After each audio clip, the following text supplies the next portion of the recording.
When it comes to guys selected on day 3 of the NFL draft, they're often considered, project players that need to work if they're going to contribute on the field. But when it comes to some recent day 3 picks, we may want to rethink that. How about Dak as a day 3 guy? How about George Kittle in 2017, 5th round guy, and Tyreek Hill in 2016? He was a 5th round guy, 165th overall. All players that are part of this list.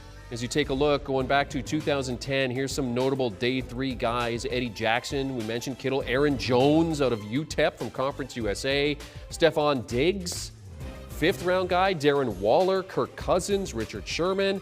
And of course, one of the big names on that list, certainly, AB, Antonio Brown, 4th round, 120 back in 2010. And for more on the guys from day 3 of the 2021 draft that would love to add their names to that list, let's now welcome in CBS Sports NFL writer Chris Trapasso. Chris wrote about this very topic over on CBSSports.com. Great stuff, Chris. Perhaps the rookie in the best situation to contribute right now is in New York with the Jets. Tell us about Michael Carter. Yeah, Michael Carter was an early 4th round selection just a few weeks ago. He is a very sudden on film. I like how he can knife between the tackles with great vision. And he had 2 seasons at North Carolina, averaging over 7 yards per carry, which is a crazy high number. And that includes 2020 when he almost averaged 8 yards per carry. And then you look at the Jets' backfield right now. There's LaMichael Piron in front of him, who averaged under 4 yards per carry as a rookie, Ty Johnson, and Tevin Coleman. So the opportunity is there for Michael Carter to make an instant impact, even though he was a 4th round pick. And a little addition, he's a great receiver. He really has soft hands, only 1 drop last season at North Carolina. And we know that young rookie quarterbacks like to check it down to their running backs, throw those high percentage passes. So I think Michael Carter, by October or November, I won't be surprised if he is like the true feature back in that Zach Wilson-led offense. Yeah, 107th overall. Well, one guy that I and 35 million other folks will be keeping an eye on is in Carolina behind Christian McCaffrey. I'm, of course, talking about the pride of Sherwood Park, Alberta, Chuba Hubbard. How much of an impact can the former Oklahoma State standout have?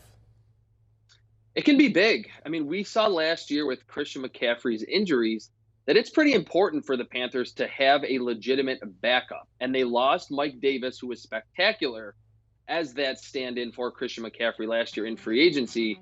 So the Panthers went into the draft with a pretty sizable need at that backup running back spot. They picked Chuba Hubbard in the 4th round. And although his 2020 wasn't quite as good as 2019, in that 2019 season, he ran for over 2,200 yards on the ground. Now, he's not the most fast running back. He's not the most elusive, but I think his vision and his initial acceleration through the 1st and 2nd levels is very, very good. And I like the fact that Carolina has prioritized improving their blocking unit. They picked Brady Christensen, the left tackle from BYU, in the 3rd round. They picked Tommy Tremble, the best blocking tight end in this draft class. And then in round 6, they picked that bulldozer from Alabama, Deontay Brown. So I think the blocking will be better.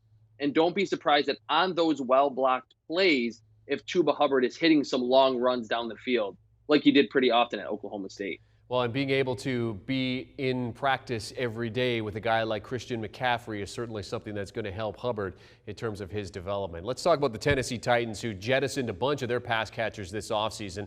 They snagged Dez Fitzpatrick at 109th overall. What do you like about Fitzpatrick? I really like that he was productive for all 4 seasons at Louisville. He was not someone that was just dominating in his senior season as a 22 or a 23-year-old. And in his last 2 seasons at Louisville, he averaged almost 19 yards per catch. He ran sub 4.5 at the Louisville Pro Day. He's almost 6'2", well over 200 pounds, runs good routes, showed the ability in college to beat press coverage, which is always a big hurdle for young wide receivers to get over once they get to the NFL. And like you mentioned, Jeremy, the Titans lost 224 targets from their team last year. Jonnu Smith signed with the Patriots, Corey Davis with the Jets, and Adam Humphrey with the Washington football team. So there will be plenty of opportunity, I think, for Dez Fitzpatrick to either be the number 3 or maybe even the number 2 wide receiver in this passing offense to A.J. Brown. Well, and Ryan Tannehill will certainly be looking for guys that he could throw the ball to with all of those targets now gone. When it comes to targets for Jared Goff with the new look Lions, you say former USC wide receiver Amon-Ra St. Brown may look familiar to the quarterback. Why is that? Yeah, he reminds me so much of Robert Woods. And we know that Jared Goff and Robert Woods had a great connection in Los Angeles with the Rams. So I think just from the stylistic comparison, Goff will be looking his way often. And was just mentioning how many targets the Titans lost.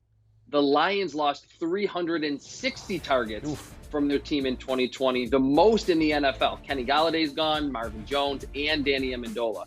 So the opportunity for St. Brown is definitely there. And the receiver group is kind of filled with uncertainty there in Detroit. He's not a crazy athlete. He's not the biggest receiver, but he ran the entire route tree at USC from both in the slot and on the perimeter. So I think he's someone like Robert Woods who may never be an all-pro, but he's going to be a high-volume intermediate target, especially with his quarterback being Jared Goff. Man, we just had Emory Hunt on talking about the Detroit Lions and the fact that they could surprise some people this year, but as you mentioned, they've got some work to do in terms of the pass-catching group. All right, the Pittsburgh defense looked so good in the early part of last season. They went on that huge run to start. Then they lost Bud Dupree to injury, and things went downhill from there. Dupree is now gone for good.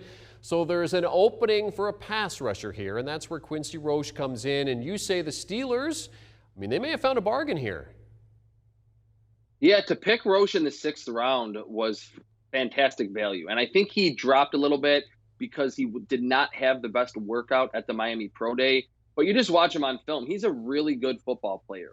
54 tackles for loss in his 4 years in college at Temple and Miami. And there weren't many edge rushers in this draft class who had a better arsenal of pass rushing moves. He knows how to beat blockers in one-on-one situations. And even though he's not the biggest, I think that's fine in Pittsburgh because we know that franchise has a long history of prioritizing those stand-up outside rush linebackers that can just pin their ears back and get after the quarterback. So with TJ Watt and Alex Highsmith, they really need a third player that can be capable of getting after the quarterback, and I think Roche can. All right, lastly, let's talk about the Bears. Lots of love for Justin Fields. They also grabbed a guy on the other side of the ball, though, who can make a bit of an impact. Tell us about the 228th overall pick, Thomas Graham. Arguably my favorite pick in the entire 2021 draft class when you're factoring in value. 221 overall was amazing value for Chicago. 8 interceptions, 32 pass breakups in his 3 years at Oregon before he opted out in 2020. I think he probably will be a nickel corner in the slot in the NFL, but he played a lot on the outside and showed good ability to stay in phase with wide receivers down the field. But I think Graham is best when he can keep his eyes on the quarterback and strike downhill on the football. I mean, we know with that kind of production, his ball skills and his zone instincts are outstanding. There's not a crazy amount of stars in that Chicago secondary that he needs to unseat. And really the main competition at the nickel cornerback spot is Duke Shelley, of another former 6th round pick. So I think Thomas Graham, just watching what he did for consistently 3 years at Oregon, getting his hands on the football very often, I could see him making a big impact, not only just as a rookie, but throughout the early stages of his NFL career with the Bears. Okay, Kirsten, we got about a minute left. So give me the one guy on that list that you're saying is going to make the biggest impact.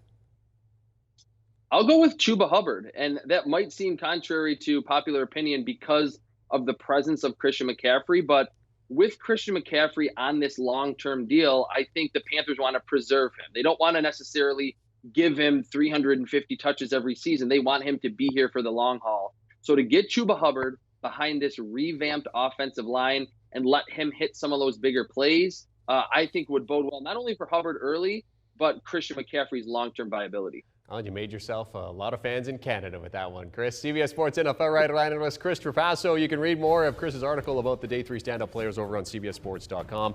Be sure to check out the Pick 6 podcast as well for all kinds of rookie and veteran insight and analysis. Will Brinson and the cavalcade of super friends, entertaining and informing on a regular basis. Download and follow wherever you get your preferred podcast.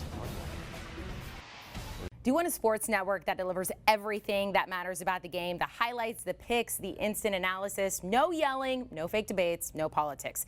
Hit the subscribe button and never miss a moment.